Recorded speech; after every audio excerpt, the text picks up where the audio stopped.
L'ordre du jour appelle la discussion en deuxième lecture de la proposition de loi, rejetée par l'Assemblée nationale, portant programmation nationale et simplification normative dans le secteur économique de l'énergie. Dans la discussion générale, la parole est à Monsieur Marc Ferracci, ministre chargé de l'Industrie et de l'Énergie. Vous avez la parole, Monsieur le ministre.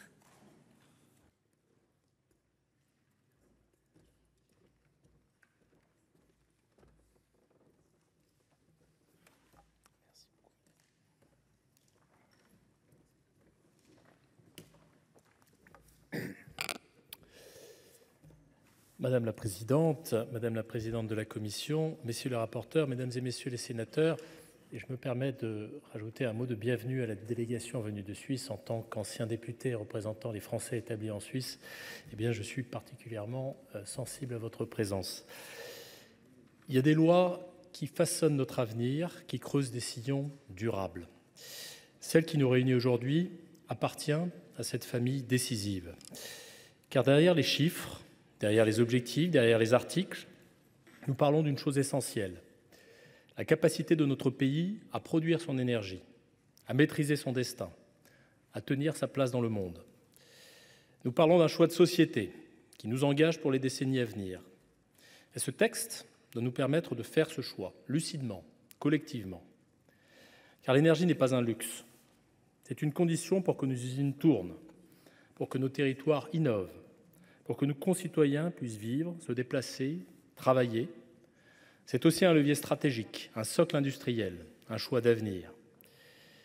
Si cette loi est essentielle, c'est parce qu'elle répond aux attentes de ceux qui ont besoin d'une énergie abondante, décarbonée et compétitive, nos industriels, nos chercheurs, nos territoires d'innovation.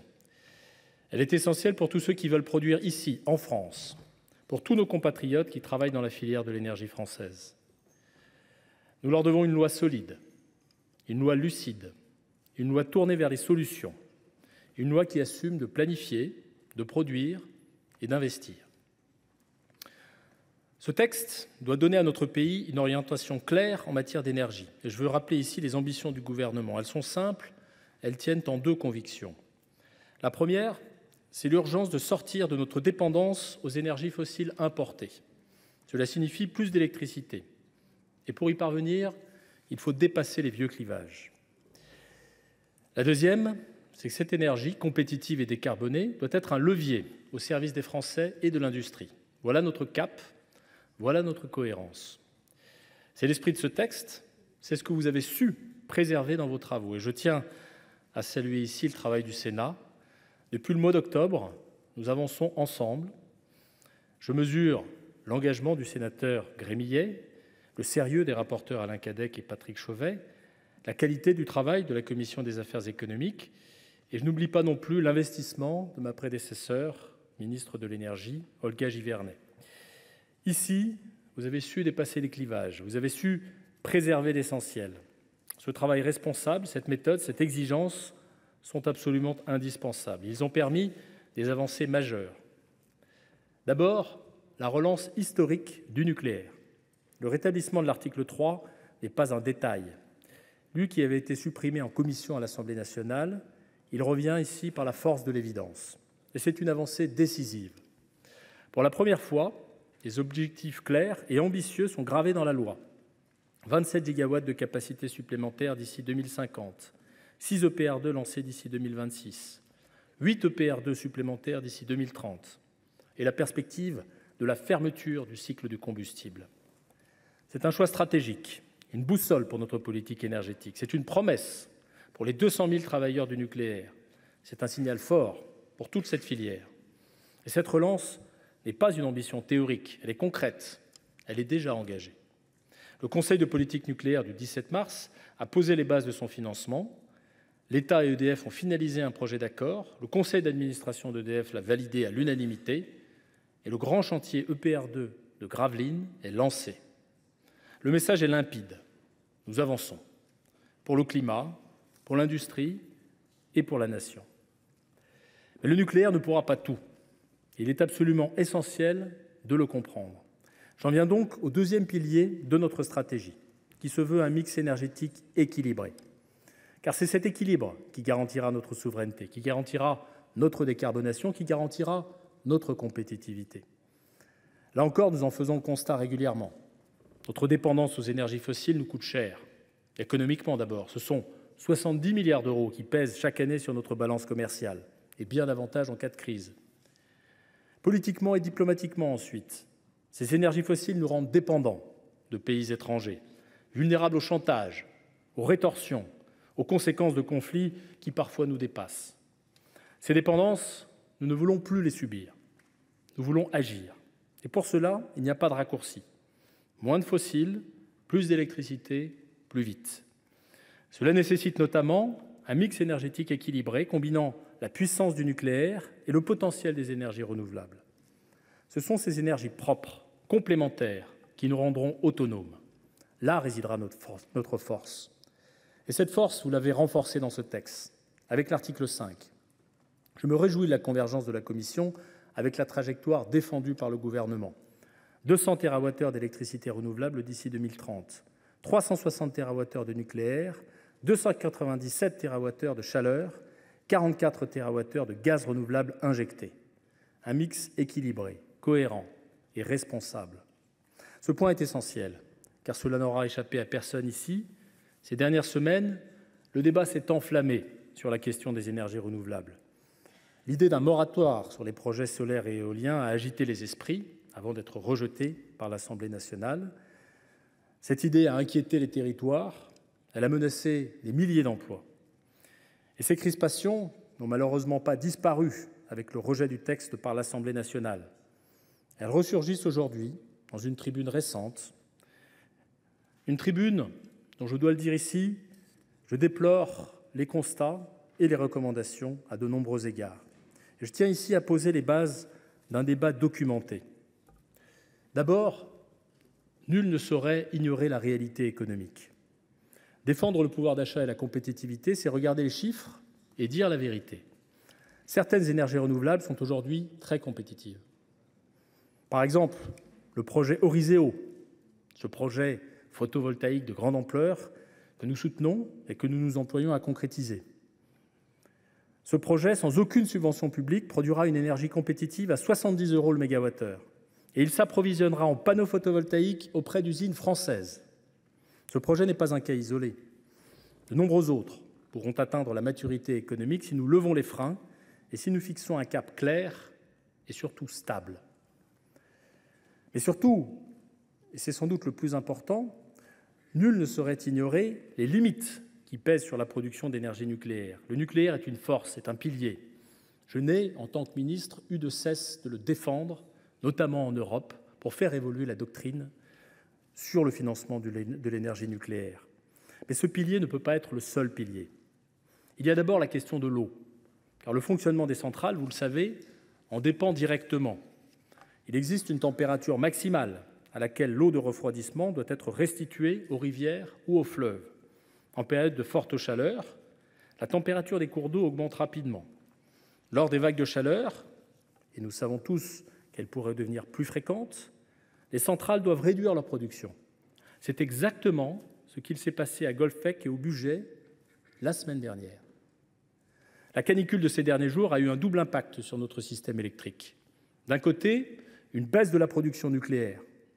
De l'autre côté, une consommation électrique qui a bondi de 13%, avec des pics entre 10h et 18h. C'est dire qu'en période de forte chaleur, le tout nucléaire ne suffit pas. De la même manière, l'hydroélectricité, qui est un socle essentiel de notre politique énergétique, présente des limites en cas de forte chaleur ou de sécheresse. C'est la raison pour laquelle les énergies renouvelables viennent compléter une production nucléaire et hydroélectrique. Non pas les dupliquer, mais bien les compléter. Évidemment, ces énergies ont également leurs contraintes, leurs limites. Elles sont prévisibles, peuvent être écrêtées, mais elles ne peuvent pas être déclenchées sur demande. Elles nécessitent des adaptations sur les signaux tarifaires et sur la manière d'utiliser les flexibilités du réseau. Cela signifie que le tout renouvelable ne suffit pas non plus. Mesdames et messieurs les sénateurs, je connais l'importance des convictions politiques. Je respecte les débats d'idées. J'y suis profondément attaché. Mais ici, nous parlons d'avenir. Et je veux le dire avec gravité, la guerre fratricide du nucléaire et des renouvelables n'a que trop duré. Nous devons regarder en face le vrai combat, et ce combat, c'est la sortie des fossiles. Face au texte que vous avez construit et face au débat qui s'ouvre maintenant, je le dis en toute transparence, la responsabilité dont le Sénat a fait preuve jusqu'ici me rassure. Elle me conforte dans la conviction que nous avançons ensemble. Dans cet esprit, le gouvernement vous soumettra encore quelques amendements.